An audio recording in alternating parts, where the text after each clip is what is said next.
Teammates were coming out, the ones that came. Kevin, Ryan Wendell, offensive lineman's here. Joe Andrews came and showed up. And the offensive lineman, actually, I asked them to play, and they said, okay, well, can we have our own foursome? Guys, you're supposed to play with some of the sponsors and all, but they wanted their own foursome. So I said, all right. I contacted the people at Spaulding, sent some people some texts, and said, okay, let's just make it so it's a little contest where you beat the fat guys. But the fat guys left after like 4 holes, so we all beat them. So I'll give them a hard time about that tomorrow. I'd like to give a round of applause to all the volunteers that helped here tonight. If you can raise your hand.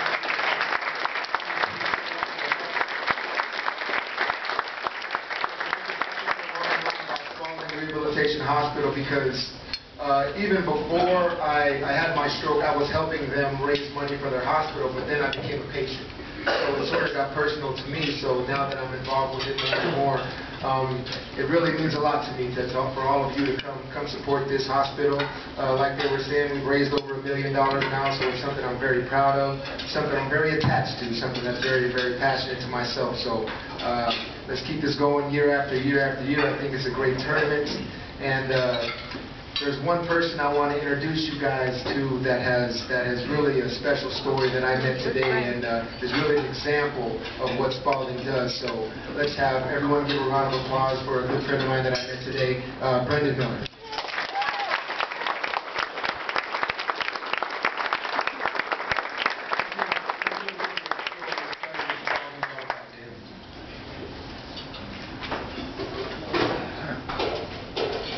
Tedy, thank you. It's a pleasure to be here and honor to speak on behalf of Spaulding.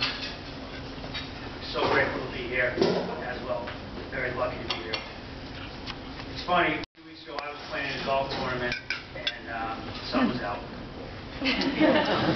Reaching in my bag, I grabbed some sunblock, lathering up my left arm, and my friend Sean says to me, man, he goes, that's some serious poison ivy. I looked at him and said, it's not poison ivy, my friend. I said, that's road rash. I said, see these black dots in here? That's asphalt. So I mention this because while I stand before you today looking like a healthy 29-year-old guy, I carry these reminders of my accident and the months of care and rehab that I received at Spaulding Rehab. On the good old 9th floor, also known as the spinal cord injury floor. Nearly 23 months ago to the day, July 21, 2007, I was walking home near South Station. The car hit me on the left, threw me like a complete rag doll, sent me 18 feet before I came to a crippling halt. 18 feet I was sent in the air by this car. Broke my left tibia, tore my ACL, my MCL, my meniscus, 7 ribs, 13 staples to the back of my head, 1 stitch to my lip. But the most serious of all were the fractures to C4, 5, and 6, the vertebrae, and my partially severed spinal cord. Now, I have no recollection of the seconds before that or the hours after. All I know is I'm immediately rushed to Boston Medical by the fire department and EMTs. That night, my final rites were read to me by a priest. Somehow, after a week in surgical intensive care, I bounced back. 4 days after the accident, I underwent surgery to repair my neck and relieve the pressure in my spinal cord. And today I have a titanium plate connecting C5 and 6.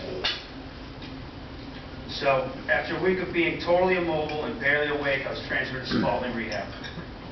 It's now the end of July, blistering hot. I wake up at Spaulding Rehab. I have no idea where I am. Don't have a clue what's going on. All I know is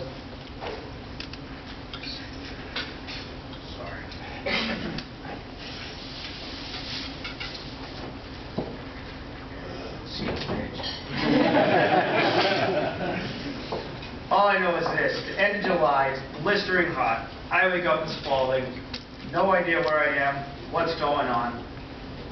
I wake up, my left leg is locked from the hip down. I have a neck brace on. I can't move or feel my entire body. My right arm is completely paralyzed. Can't move anything except a finger like that. As far as I know, I'm paralyzed the rest of my life.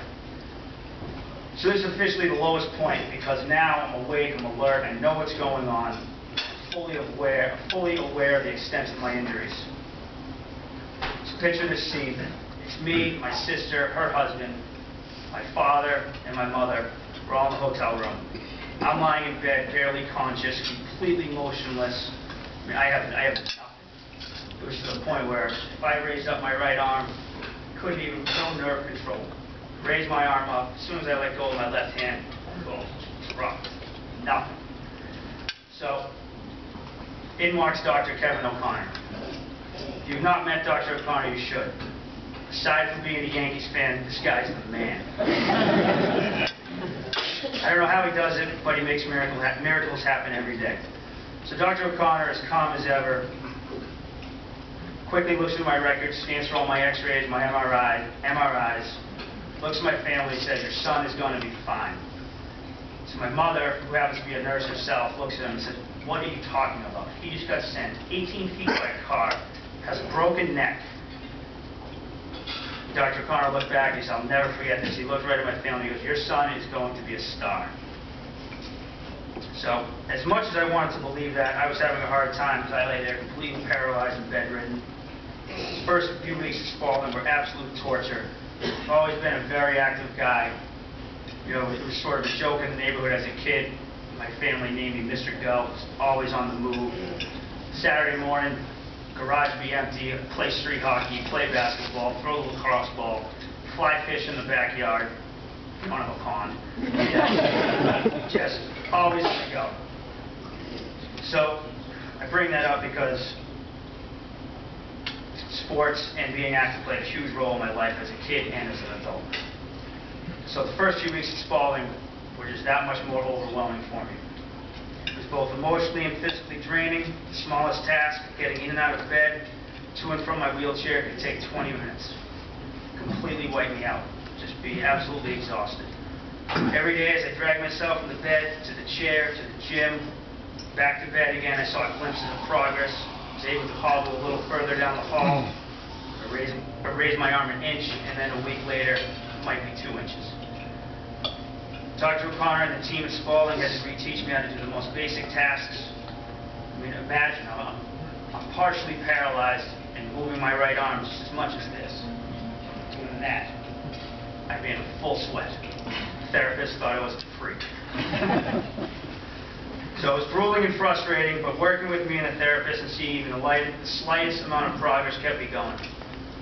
So Dr. O'Connor, he was right on the money. I hit all of my milestones, or just blew them out of the water. Along with Dr. O'Connor, I worked with 2 therapists, Wendy Martin and Chrissy Spaulding, each dedicated to occupational and physical therapies. They kept me motivated as I learned to walk again or do something as simple as make a fist or even squeeze my hand. I still remember the day, late in August, I lifted a ball. The ball couldn't have weighed more than 6 ounces, 2 hands from the chin, from my lap to my chin. And I remember an email I wrote to my parents, I referenced that I was the Hulk. So finally, after 5 weeks of Spaulding as an inpatient, I was discharged and continued on with outpatient therapy for another 9 months. Worked with Teresa Baker and Pauline Fiorello. Today I have nearly full range of motion in my right arm, just about rebuilt all the muscles that atrophied when I was partially paralyzed. So I brought this here. This is a 2-pound dumbbell. When I was cleared from outpatient, Teresa and Pauline gave me this on the way out. To me, this represents progress, strength, and determination. It's exactly what Spaulding is all about. When I first checked in, I couldn't even move a salt shaker. Today, I'm back up to 15 pounders. This 2-pound dumbbell still shines on the bookshelf, reminds me of my comeback. So, I'm honored to be here, share this story with you today, because Spaulding, all the wonderful doctors, therapists, and nurses, the entire staff at Spaulding, they really do work miracles. And without them, I would not be in this place today. I'd like to wrap my story up with a quote from Dr. O'Connor that I now live by. I remember I went to visit him with my mother right as I was getting chucked out of the hospital. He said to me, he said, "You never say never at Spaulding, you just don't." Thank you.